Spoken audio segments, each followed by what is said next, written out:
Next on Worcester News Tonight, a boil order in place in a central Mass town after E. coli is found in the water. Plus, Worcester details its battle against the opioid epidemic to a federal expert.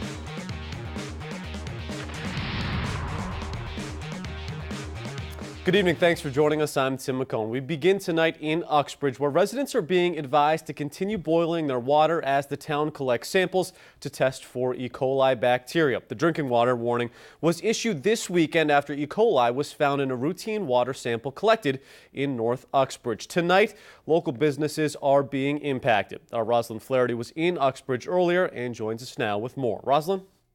Tim, many restaurants in Uxbridge were closed today, but the ones that were open say they are taking all the necessary precautions. Uxbridge restaurants and businesses are experiencing some obstacles when it comes to making food and staying open. It's slowing us down. Adrian Basim, owner of Uxbridge House of Pizza, says people are reluctant from calling and placing orders. Most of the calls we get, people were asking us, are you open? What are you using? What are you doing in this situation? Restaurants are getting water from other towns, boiling water, and buying bottled water. And that's what we use them for: dough, sauce, washing our vegetables. Also boiling water, hot pots and pans in the back, we'll fill them with water, boil water. We can wash the dishes and our hands. Businesses say it's certainly not ideal, but they are making the best of it. A little bit more time, but it's working. Restaurants and businesses that are staying open are going to have to face this for at least another day.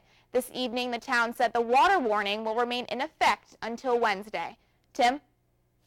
All right, thanks, Rosalind. Now, the water warning impacts about 3,500 homes in Uxbridge. The town's public schools were closed Monday, but will reopen tomorrow. Meantime, area businesses are handing out bottled water in an effort to make sure everyone has water during this time. Our Andy Madison has a look at what residents should know. On Main Street, they were handing out bottled water. Thanks a bunch. Thank you. To anyone who needed it. We don't want to bring the water home with us. We want everyone to have it and take what they need and get through this time. Several businesses stocking up to help residents affected by the water restrictions put in place on Sunday. I never realized how much I needed water.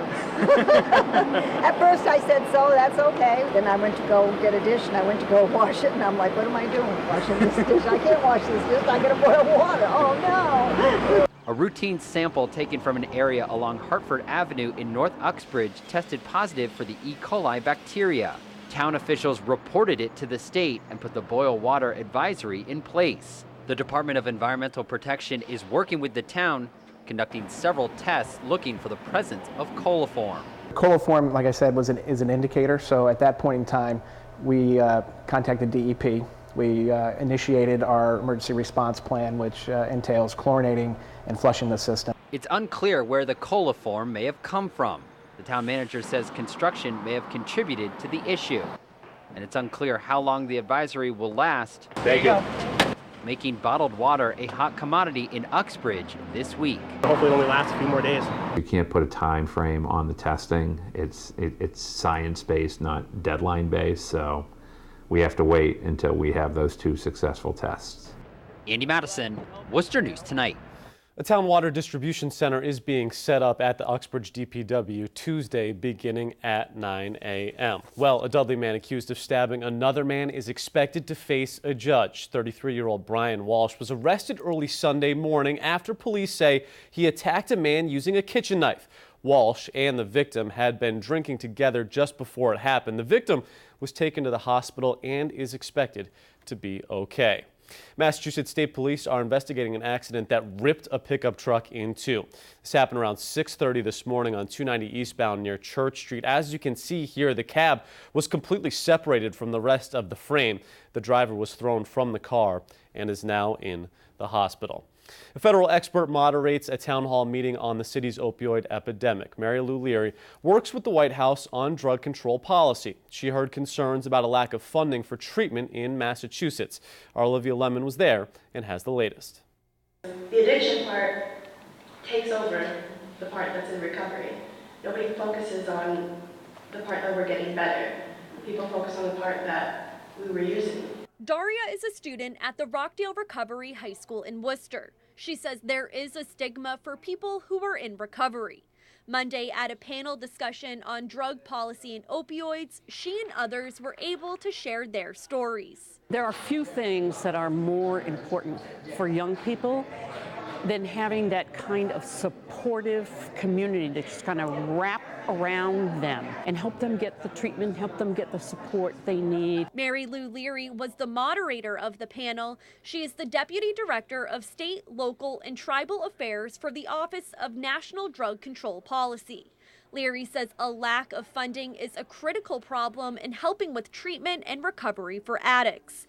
She says $1.1 billion has been proposed for the 2017 fiscal year budget nationwide.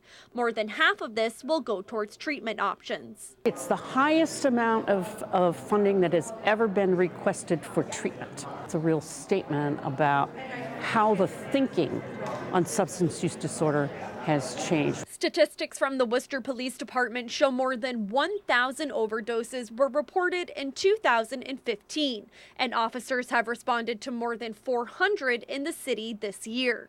Dr. Maddie Castile says addiction treatment needs to start during incarceration if an addict is arrested. 60 to 80% of people who are incarcerated are because of drugs, and so they may have stole something, something happened that they went into jail. The hope is Leary will be able to bring Worcester's concerns on availability of treatment and prevention programs to the federal level. Definitely is a stigma, but I think the state has been working on it a lot.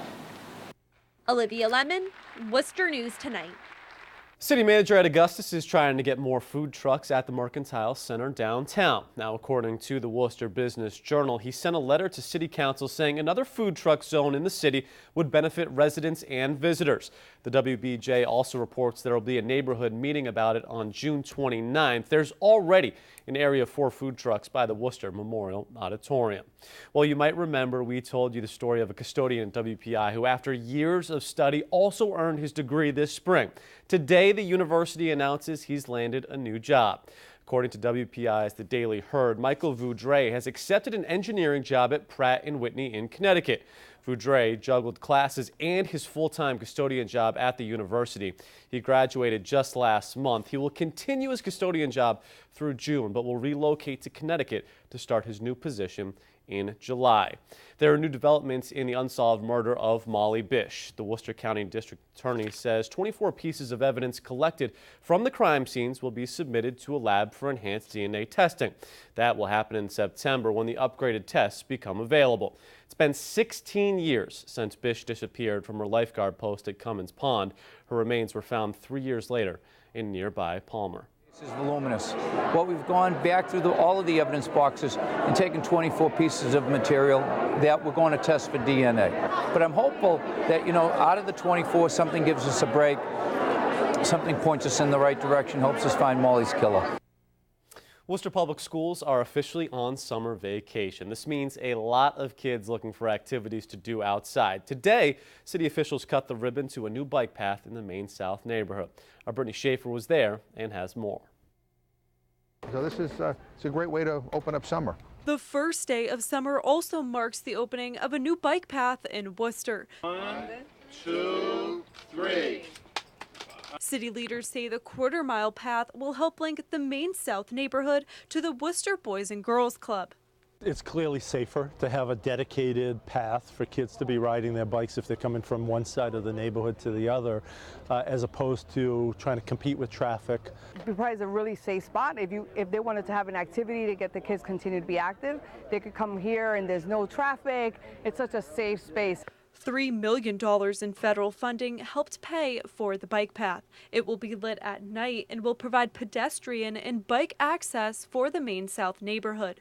Congressman Jim McGovern says the area has come a long way in the past 20 years. I promised that we would pay attention to this neighborhood, which is a neighborhood that I think, unfortunately, had been neglected for too long.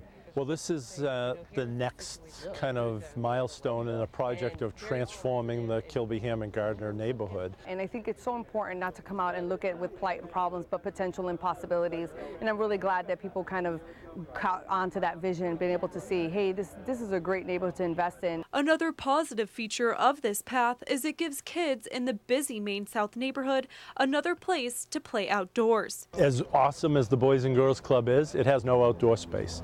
And so days like today, you could just service more kids by using the outside and letting them enjoy this great weather. Brittany Schaefer, Worcester.